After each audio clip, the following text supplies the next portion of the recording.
How's it going, everybody?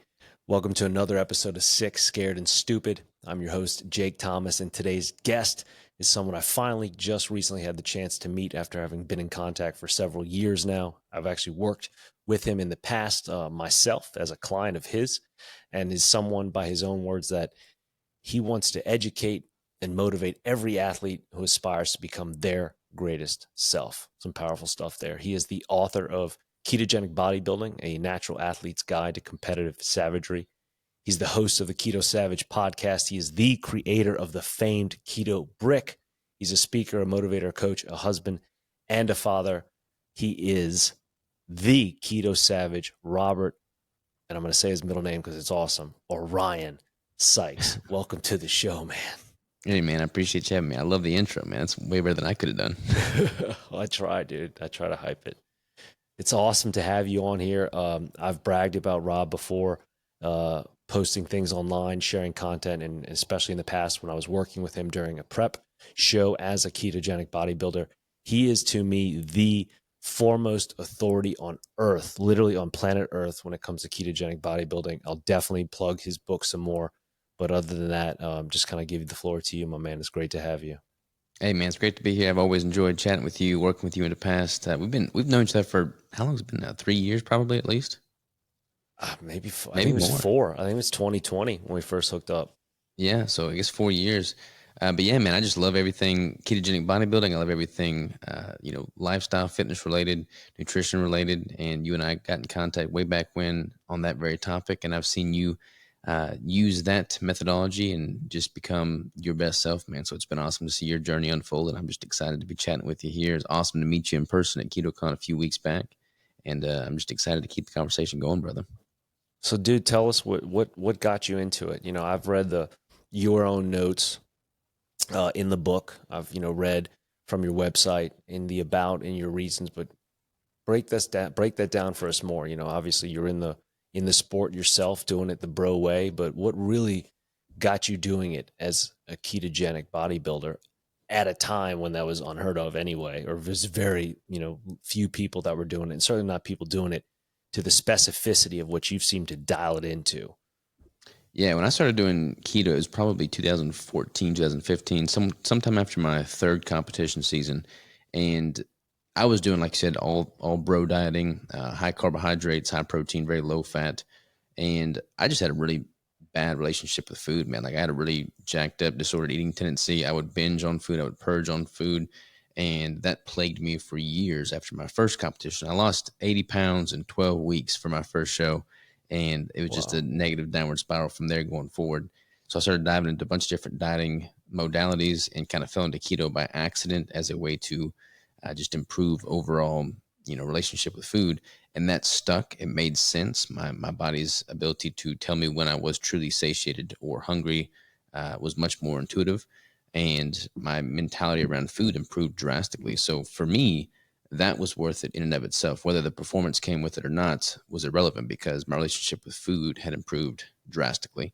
But lo and behold, my performance did improve. I got leaner than I'd ever gotten. I didn't see any downward trend in my lifts or recovery. In fact, all that improved as well. My inflammation decreased, and I just saw more benefits from a natural bodybuilding standpoint. So I just continued to go that route, dove deeper into it, did my first prep with a ketogenic approach in 2017.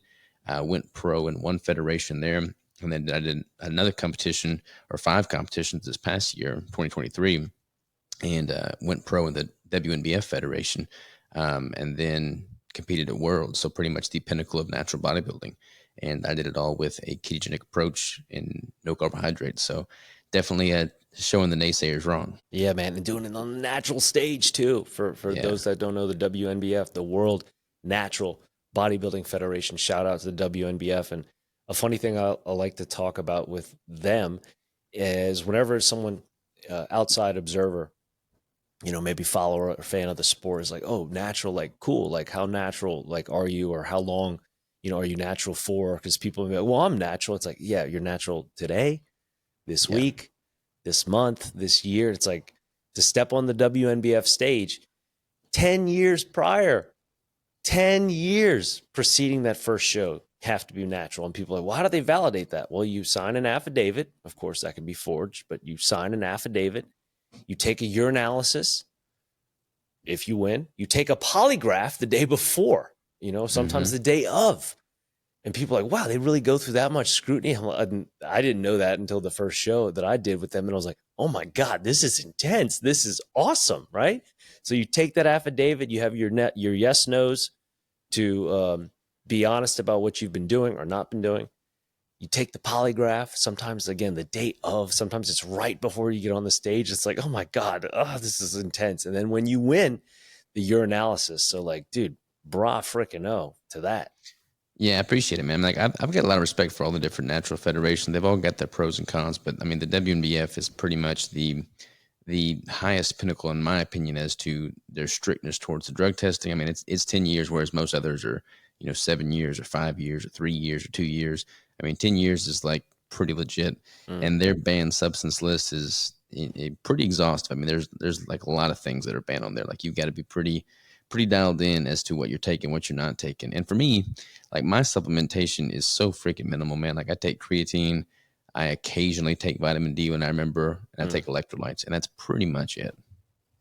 Yeah, beautiful. God, that's awesome. Hey, congrats again on getting pro at Appreciate that, it, man. because that was just this past year, right?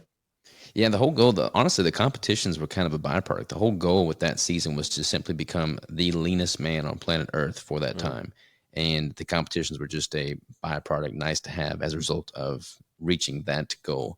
And I'm pretty sure I reached that goal, man. I mean, I was doing DEXA scans throughout the entire process, and I got down to 3.9% body fat via the DEXA. And up to that point, the lowest I could find on anybody else online was about 4%. So, yeah, I feel like I reached that leanest man on planet Earth status for a moment there. That is awesome, dude. And not a carbohydrate in sight, and doing it all confirmed with DEXA scans, natural, minimal. I mean, arguably no supplementation. It's pretty Yep, fantastic. And if exactly. anything, the byproduct of being on stage and just to display that and say, hey, here's the fruits of the labor. It's for the world to see. This is my stage, my audience. And sure enough, you got your pro card out of it, man. It's freaking awesome. Appreciate it, man. It was an awesome experience for sure. So when did it become a business for you? When did you find what you found, so to speak, in the profitability for yourself, and then say, hey, man, I think I need to take this to the world. I think I found something here that I want to share. Like, it sounds like anybody that I talk to that's either been a coach or is in some form of personal growth, self-development, self-actualization, any of the hierarchy of Maslow's needs kind of thing, they inevitably find themselves wanting to give it away or share it somehow. Similar Yeah. situation with yourself, or was there a different reason? I've always loved business, man. I've always loved business, entrepreneurship. My uncle was a businessman. My cousins are business people. Like I've always loved the idea of just, living by what I create, reaping what I sow. And I've had multiple failed business attempts more so than not. And for me, I was crazy in debt, man. I was like $250,000 in debt out of college. Got a job, but quit the job, corporate setting. I wasn't passionate about it. And for me, it was like, okay, what am I passionate about? What am I good at? And where can I add the most value for others? And for me, that all kind of culminated in ketogenic bodybuilding. So I launched Keto Savage in 2016, started doing coaching, and I didn't have any audience at that point. I didn't have any traction, but I just started putting things out in the ketogenic space before keto was popular. So I came in at a pretty good time because it started gaining momentum and traction, and just started out doing the one-on-one coaching that scaled.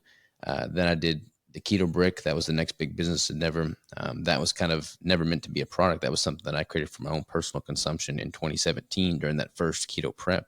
And I was documenting my whole journey on YouTube and Instagram. People kept asking about it. Hey, what is the brick? Where can I get it? What's the recipe?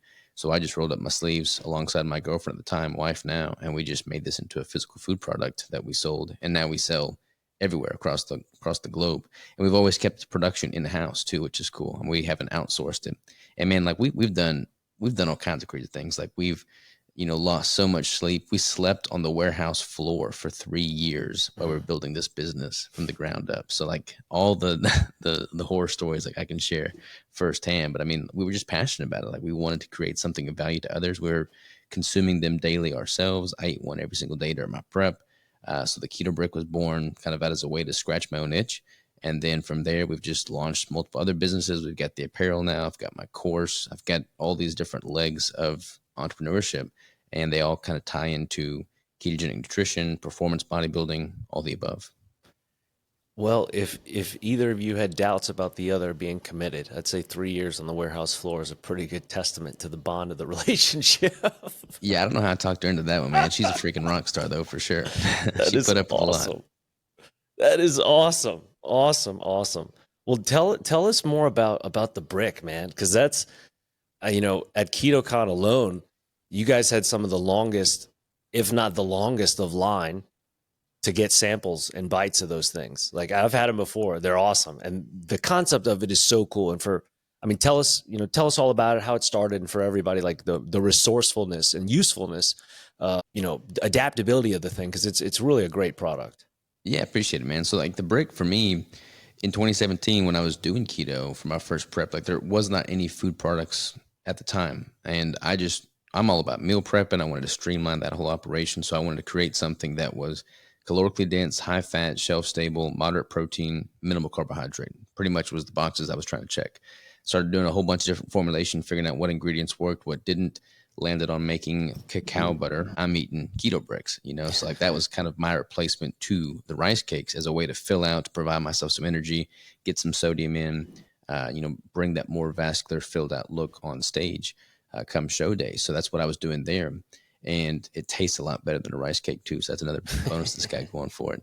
But yeah, that was pretty much the formation of the brick. And then we started out, like I said, doing everything bootstrapped from the ground up, man. Like we were leasing a kitchen space by the hour. And then we would, drive 3 hours to that kitchen space to work, stay up all night making them. And then we launched them on March of 2018, I guess was our first launch day. And they sold out in like 2 minutes. We stayed up all night making these things, put them on the website, and they sold out in 2 minutes. So she and I kind of looked at each other there and we're like, okay, we got something here. Let's roll up our sleeves and really dive into this. And we just organically scaled it up from there. I had my cousins working for me, my brother, family, friends, relatives, and we just biggered and biggered from that point, man. God, that's cool. And by brick, Rob means like this thing is literally a brick. It's a squared, rectangular, 1,000-calorie brick. Like what are the dimensions of it? I know you know them. Like, yeah, it's 1,000 calories. The weight is about 140 to 150 grams, depending on the flavor. And they're about it's like a cell phone. It's kind of like a cell phone, except, thicker. So think of it like probably 4 iPhones stacked on top of each other. It'd be a pretty good representation. When I got the first case in the mail and took one out, I was like, oh my God, this is ridiculous. Like in my head, I had envisioned like something like a more stout bar. I knew it was, but like, I was like, this is no shit a brick. Like, holy fuck. Like, and it's, yeah, man, it's legit. Like, and even kind of how you describe it, saying like, hey, you don't have to eat it all in one sitting, right? Because it is 1,000 calories, but you can. I mean, it's a great meal replacement. It's a great sustainer, like you said, of energy to give fullness in the body, vascularity, like all that stuff pre-stage. I was just like, God, this would have been so much better than rice cakes with nonsense and like having the sleeve and getting the cake dust all over you and everything. It was super cool.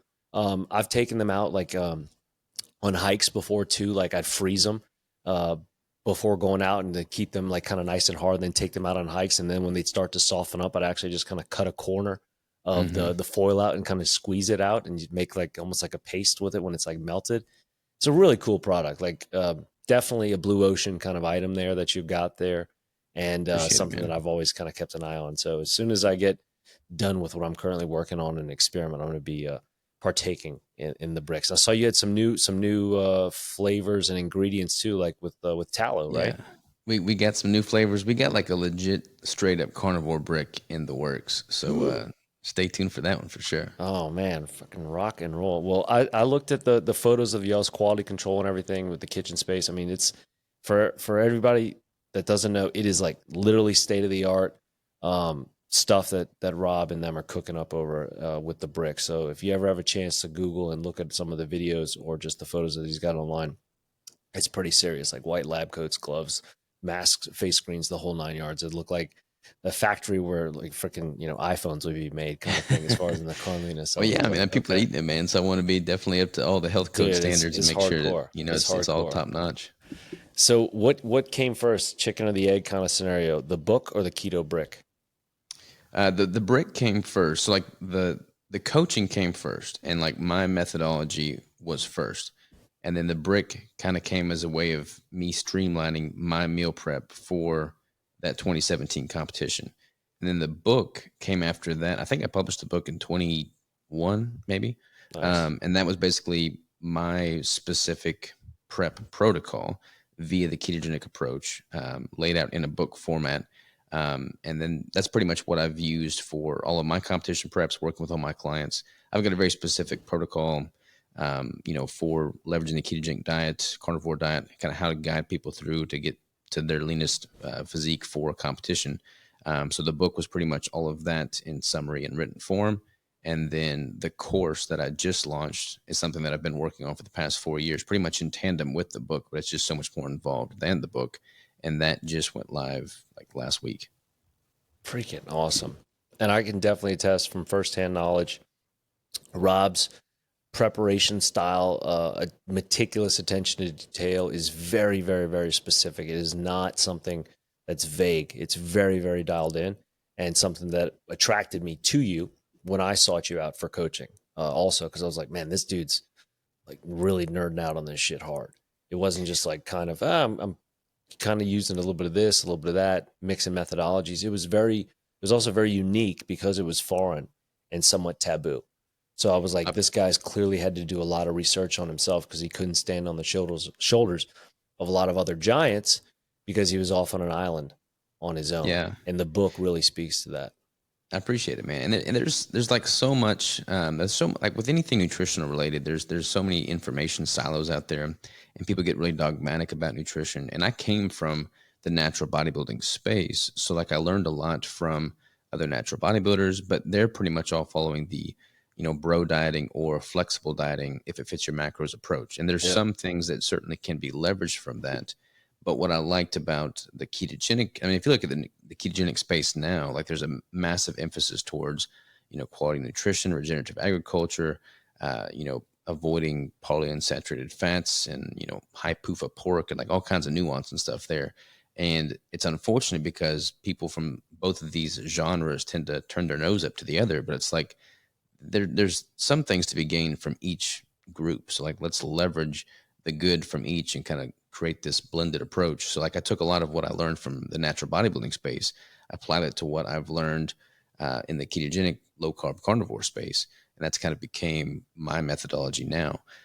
Because like there are certain things that frustrate me. Like there's a lot of people in the carnivore keto space that say, hey, calories don't matter, Yeah. which is just, as you and I both know, that's just not the way life works.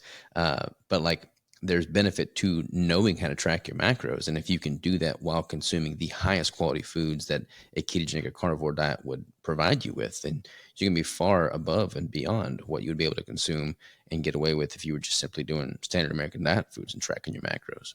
And not to mention how much larger of a list of things you need to do that. Like when we were doing it bro style and flexible style, it's like got this mountain of subs, like all these different labels, powders, pills, then the variety of foods. Like, all right, I need this many of these kind of veggies, this type of, carbohydrate, starch source or otherwise, and then mixing around the proteins and of course tiptoeing around all the fat to make what would be a very colorful plate. Sure.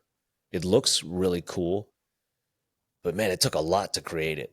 And then it took a lot for us to create the bodies that we were inhabiting too, in the form of these things coming off the shelf, these pills and powders taken at these, exact times throughout the day and whatnot. Whereas when you neck it down because of the resourcefulness you're able to get out of these single ingredients or single sources of food, right? Because of the densities, it's like, man, the opportunity cost was something that actually really attracted me to a ketogenic / carnivore bodybuilding. I mean, for me, I think it all stems down to like, if you're going to be in a caloric deficit, which you're going to be if you're trying to lose body fat, then it makes intuitive sense.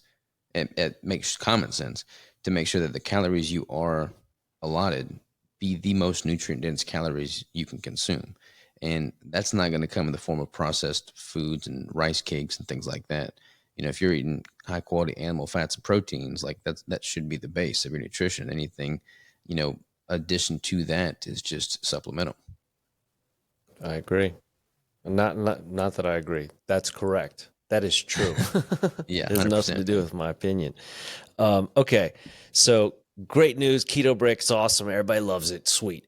He had an awesome story of success and difficulty. He slept on the warehouse floor with his then girlfriend, now wife, mother of child.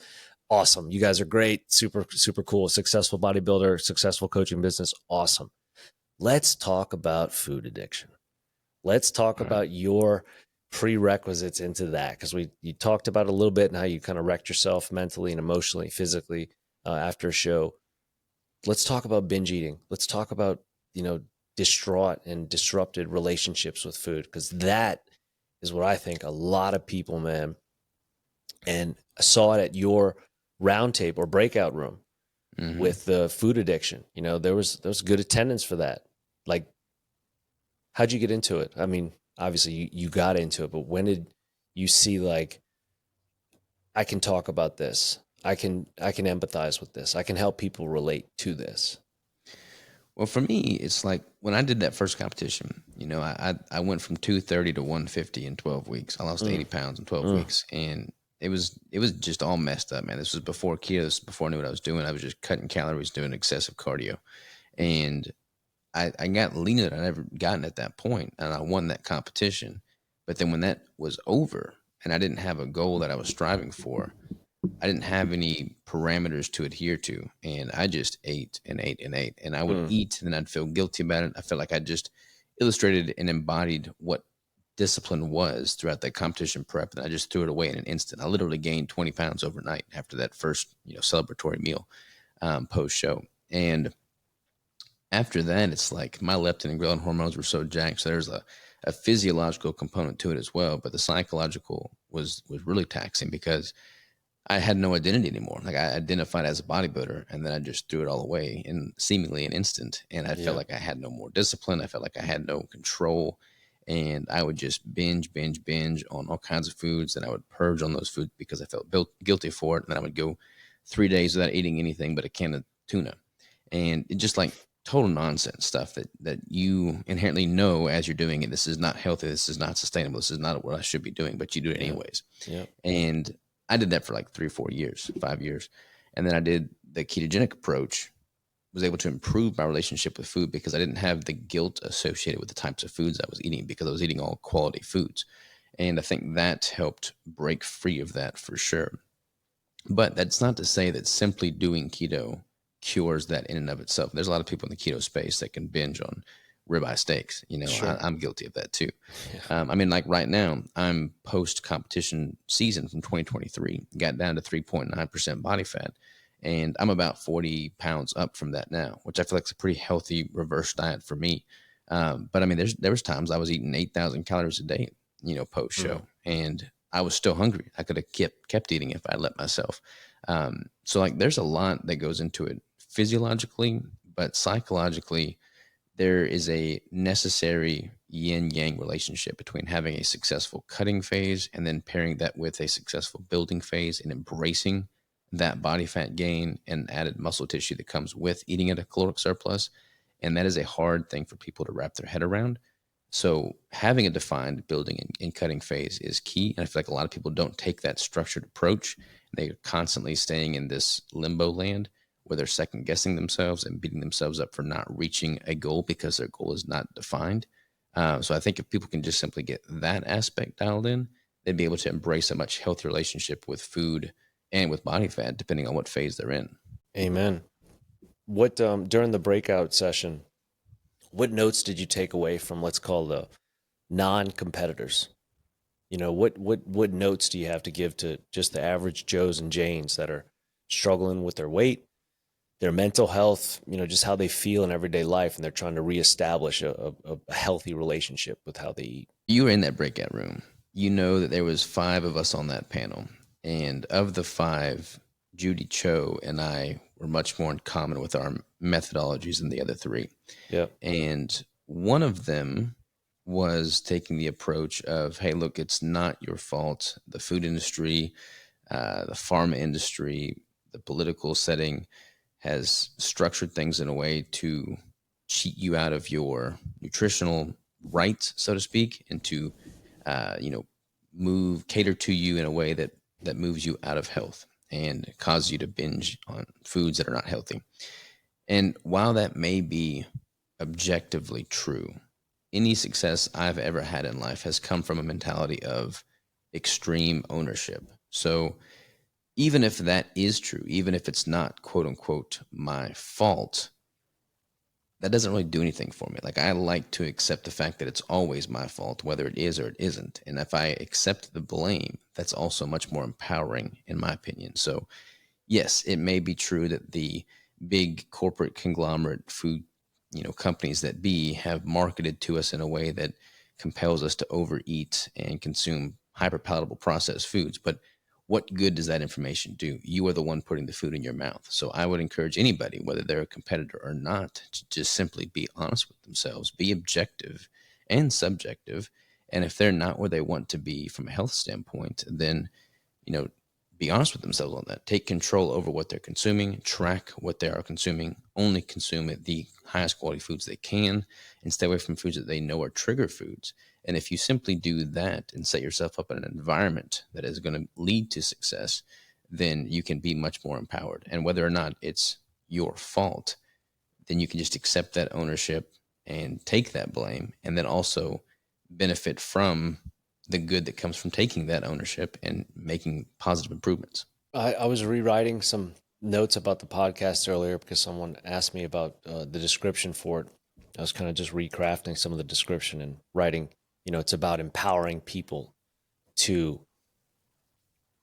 abandon this, cancerous analysis paralysis that the modern world has, to reject victimhood that too many of us permit, casually, conveniently, sympathetically even, and to undertake personal accountability, to look at ourselves in the mirror as we are, for what we are, not as what we wish we were or what we used to be. Hey, like, if I'm fucking fat and out of shape, like, Jake, you're fat and out of shape. Hey, if I'm fucked up, like, Jake, you're fucked up. Hey, if I'm wrong, like, Jake, you're wrong. Not coddling myself. And maybe there's a time and place for a little bit of that, but like you said, having extreme ownership or just radical candor about things, and agreed, while those are true statements about the chemically altered and addictiveness of many foods that are available to us, true statement. But I'll ask you this, Rob, when you were going through your difficulties over those 3 years with binge eating disorder, we're going to just call it binge eating disorder because that's for sure what it is. Did anybody ever put cold steel to your forehead and say, eat this food, drink this drink, destroy that bag of chips? Like, we've got your mother hostage, like, you must do this. Did that ever happen? No, that never happened. It never happened to me either. Yeah. God forbid, but we're very fortunate to live in a world of abundance and opportunity and a privileged set of circumstances for the most part. And that's one of them. And that freedom of choice, I think, is such a hard one to have when we live in a world like that, where we can have essentially whatever we want, whenever we want it. And when when the ingredients are engineered in a way to create an addictive sense of attraction. Yeah. Like, I remember talking to somebody a while back about all of your major sodas and chips and most highly processed foods of the major brands, and this, and this is going to be echoing to you, but are literally titrated to the molecule, to what is not considered an addictive substance, to the limit of what is not considered to be an addictive substance, so long as it still meets a flavor profile. So if Coca-Cola is C6H12O6, which is not correct, but just for the sake of the example, it is that way because C6H12O7 would be addictive. So as long as it just gets onto that line, like So for what you're kind of saying is like empowerment, right? Like educate yourself, know what's out there, know what you're up against, know what your trigger foods are, know that those trigger foods are made to hook you. Like, hey, I bet you can't just have one. No shit. Like, because they're made to be that way. Once you pop, you can't stop. No shit. It's made to be that way. Now it's disguised and camouflaged with a smile and energetic, healthy looking kids and young people that are happy and doing, but that is not the reality.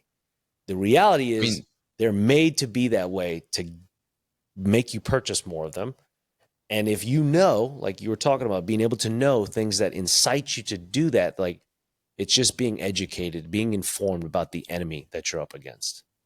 This is 100% why when I'm at a prep, like I flip that switch and I prep all my meals in advance. I keep those meals basically as ground beef and eggs as the staple. Yep. And I just remove the decision fatigue opportunity. Like I know exactly what I'm going to eat the day before I eat it. And I know exactly that the quality of those foods are of top notch. Because if you remove that option from your brain entirely, you're going to reach the goal. Like the more, I mean, willpower is a finite resource. So the more willpower you have to exert throughout a day, the harder it's going to become until the end of the day comes and then you just don't have enough in the tank and then you wind up folding and indulging in something. But if you remove the option for decision making to begin with and you just only allocate yourself a certain parameter to adhere to, then you'll reach whatever goal you have. It's really that simple. It's not easy, but it's simple. Oh, perfectly said. Because simplicity is a matter of fact. Yeah. Has nothing to do with our opinions, right? Whether it's easy or difficult, it's easy for you, it's difficult for me, it's easy for me, it's difficult for you. That's the difference, right? But most things in life for that matter are simple. We just choose to make them easy, difficult, or complicated. Yeah. When it comes to show prep and bodybuilding, it is a simple formula. If you eat this way and train this way, the result that you're looking for, it's almost as guaranteed as a sunrise. Literally. And as a coach, it's frustration might not be the best word, but as bad as you want it for a client, and you know how for sure the method is and certain the results will be. And when they're not, you're just like, God damn it. Like, all you got to do is trust me on this and it'll work. I can tell if a client's going to reach the goal pretty much after the first client call interaction with them. And like the ones that look freaking amazing after 4 months, it's because they adhere to the protocol to the T. The ones that look the exact same is because they're, I mean, you look at their charts that have the actual macros they consume in them. It's not anything close to what the recommended protocol was. You know, it's really that simple. The spreadsheet wasn't for you just to shotgun blast on here with. The spreadsheet was for you to be in this ring, in this lane. I say it's like algebra. X plus Y equals Z. It's very simple to solve. But X squared minus 5 divided by the square root of 12 plus Y cubed multiplied by, something divided by something, like, go solve that now for me without a calculator. Yeah. Could you still do it? Yeah. If your long division and trig is like decent, like you could probably get it by, but like, that's not going to be fun to solve. And the likelihood of you solving that same is probably not too great either. I'd much rather it be X plus Y equals Z. Yeah, 100%. I mean, like, you just got to simplify things to the utmost. And when you do that, when you strip away all the noise in life, you're left with what matters. And when you know with absolute clarity what matters, what actually yields a positive return on investment, time spent, and effort, then the path to reach the goal is very, very clear. All you have to do is do it every single damn day. I think a tough thing with I keep saying civilians, with non-competitors to understand and grasp is that in their eyes, for their body recomposition or the physique that they're after, it's a competitor's physique. Most people, when they come in and they want weight loss or they want to change how they look or feel, they want to gain weight, lose weight, change how they look. For most people, that's the truth of it. Most people aren't like, hey, I'm trying to feel better. Unfortunately, that's just not the case. Most people want to change how they look. We live in a materialistic world, and most people want to change how they look. If they end up feeling better, they're like, great. If they end up getting stronger, great. But most people want to just change how they look. But most people do not understand that that change in look is the same amount of discipline that gets people on the covers of magazines, that gets people to win trophies, that gets people to become world champions. It's the same method of preparation and discipline. Well, I'm not trying to get on a stage, Jake. Yeah, but you are seeking a pretty significant, radical change in yourself. Yeah. Do you not think that it's going to require a radical sense of preparation? What's interesting is my protocol is the same. Like I work with clients that are non-competitors as well, and I use the exact same protocol, whether they're a 28-year-old sub 5% male bodybuilder or an 73-year-old grandma of 6 that wants to freaking be able to bring in groceries from the grocery store without breaking her hip. Like, the protocol is the exact same because we're all humans. Like, we're all the same species. The methodology works. And if the truth be told, like, if you adhere to the structured discipline necessary, then you're going to reach the goal. And it's like, whether you're a competitor or not, I mean, yeah, the posing components, the tanning, that is going to be very specific to the people stepping on stage and competing. But like the macronutrient manipulation, the concepts of moving your body, generating blood flow, overall mobility, like those are going to apply regardless of the individual sport or goals. So when it comes to body composition, we should all think of ourselves as bodybuilders, because they're the pinnacle of what you are trying to do from a physique standpoint. So if you can emulate what's worked for them, it will work for you in some degree as well. I agree. So what's the new, not program, what was the word you used that you've got going on? New course. Tell us about your new course. Yeah, so the course, I've kind of coined it as the Savage system is what I've called it. Nice. But it's basically ketobodybuilding.com is the website. But basically it's all of my book contents, my 7 phases, all wrapped up into a video lesson guided course that walks people through basically everything you need to do to get to the best shape of your life, whether you compete or not. And it's like currently over 150 video lessons plus like 75 companion video lessons of me going through building phases, cutting phases, reverse diet phases, so people can follow along with me. But it's also got, all the video lessons for guiding people specifically through how to calculate their macros, how to manipulate their macros, how to train properly, how to use supplementation, like all of that stuff, posing, tanning, everything. And it's not just the video lessons. Like, I've also partnered with a team to do this are you familiar with AI very much? You played around with it? I'm not that familiar. Like, in my opinion, it's just a bunch of aliens. I don't know. But it's pretty cool, man. Like, I've partnered with this team. They've taken all of my podcasts, all of my book content, all of my YouTube videos, and they've created this AI dashboard for people where they can pretty much ask it specific ketogenic questions pertaining to macros, meal plans, training criteria, all based off of requirements that they have. And it generates them very individualized programs and templates, which is super cool, saves them a ton of time. So it's got that. It's got a community component. It's called the Tribe. We've got challenges in there. I do weekly live calls. I've got my own training app in there with workout programmings that I am adding and updating to. So it's just pretty much everything anybody ever needed to know and have at their disposal for complete world domination. That is freaking awesome. And when's this coming out? I'm excited about it. It came out officially like last week, so it is live now. Okay. Well, cat's out of the bag then. Yeah, ketobodybuilding.com. Noted. Ketobodybuilding.com. Fucking A, man. My whole goal with it was basically like to remove the need for someone to ever have to use a coach again, to ever have to hire me for coaching, to ever have to do anything, multiple times. So many people are beating their head against the wall when it comes to what coach do I need to have, what book do I need to read, what YouTube video do I need to watch. It's like, look, just get this, have all your questions answered, and never have to worry again. It's awesome. It's awesome.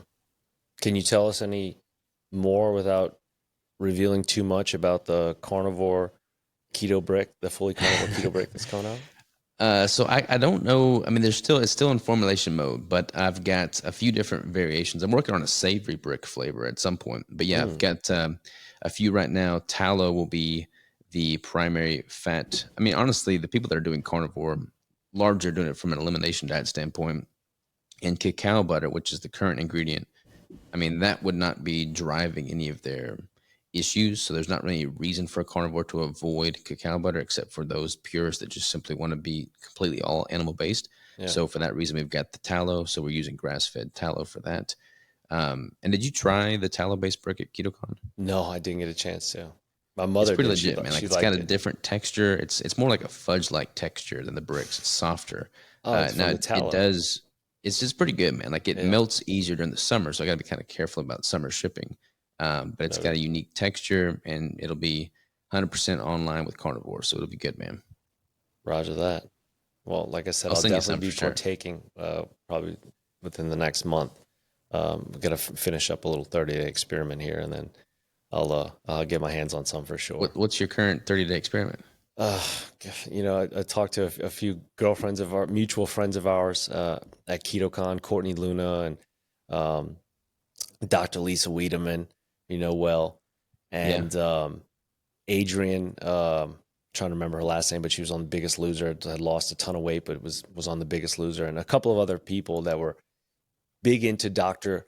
Annette Bosworth's sardine challenge and eating sardines. And they were doing like 3 days here, 7 days, 10 days, some for like 2 weeks. And I was like, okay, I'm kind of the 30-day, the N of 30 kind of guy now. I was like, I'm going to do this for 30 days. And Sardines they were for all 30 like, days, huh? yeah, they're like, why do you want to do that? I'm like, honestly, because I come from a place very similar to you, Rob, in the form of food addiction and binge eating disorder. I got diagnosed with that a few years ago, or several years ago. And I was pissed off by it because I felt defeated, and like having to acknowledge that and admit that. And I was like, I'm better than this, like this, but I needed help, like I couldn't figure it out. And having to admit that was really hard for me to do. And I hate sardines. I fucking hate canned fish. Ever since I was a kid, I would tell people like, look, you put me on Fear Factor, swim with great white sharks, jump out of crazy things, walk on a volcano, I'll do it. Eat glass, I'll do it. You put sardines in front of me, show's over, guys. Jake's out. So it was a way, hearing about it, what everybody was getting out of it, different reasons, weight loss, mental clarity, improved sleep, fast ketosis, all the good physiological and metabolic perks. I was like, yeah, I get all that. Like, I understand. But to me, I saw it as a great opportunity, certainly a challenge, to reestablish my understanding of hunger.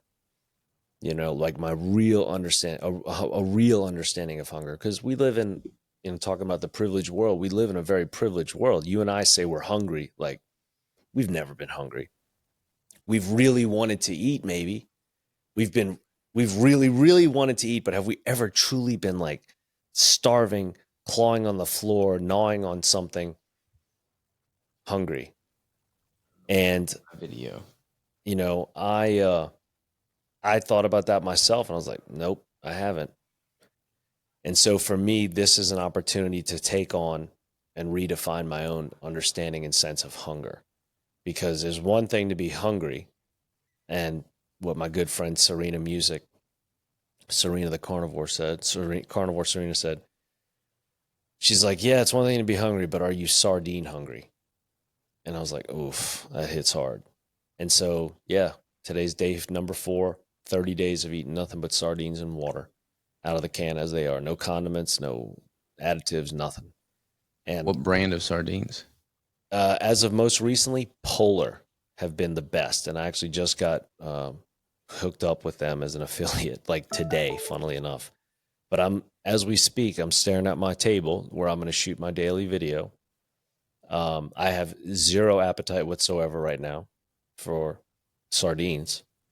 My mother came and picked up some food earlier from me, and watermelon and some butter and grass-fed meats that I picked up for her, like, and eggs, which I would eat the hell of right now. But I have absolutely zero appetite for the sardines I'm about to try to eat. I've eaten in the last 3 days like I think 900 and some odd calories the first day, 1200 the second day, and like barely 800 yesterday. And I have zero appetite for these things right now. So it is really, really, really gonna, like I said, help me redefine what it means to actually be hungry. So that's where I'm at right now. So as soon as I finish these 30 days, I'll be making an order on the hot from the Keto Brick headquarters for a much needed resupply of, of some tasteable sustenance, you know. Hey, we're working on a sardine brick next. I'll get you some. We'll see. I'll be able to. I'll definitely be able to taste test for you and give you an accurate assessment. But yeah, it's an interesting palatability for sure. Oh, I think we might have lost Rob. Everybody. Oh, there he is. Hold on. We're good. All good, buddy. Well, no sweat. It might be just telling us, hey, it's time to kill it. So, man, really appreciate you taking the time today, Rob. Especially talking about all the new upcoming ventures, the new brick, the new flavor, the Keto Brick, and the course. I mean, at ketobodybuilding.com. That is awesome. Otherwise, where do we find you? How do we connect with you? Likewise. And thank you again, man. Really appreciate it. It was great meeting you too. And for everybody else, we'll have all of Rob's links that he just mentioned there in the show notes, as well as a link to get his book on Amazon and everything else you need to connect with him. And for everyone, thank you all. Thank you, Rob, for being here. And thank you all for tuning into another episode of Sick, Scared, and Stupid. I'm Jake Thomas. I'll see you next time.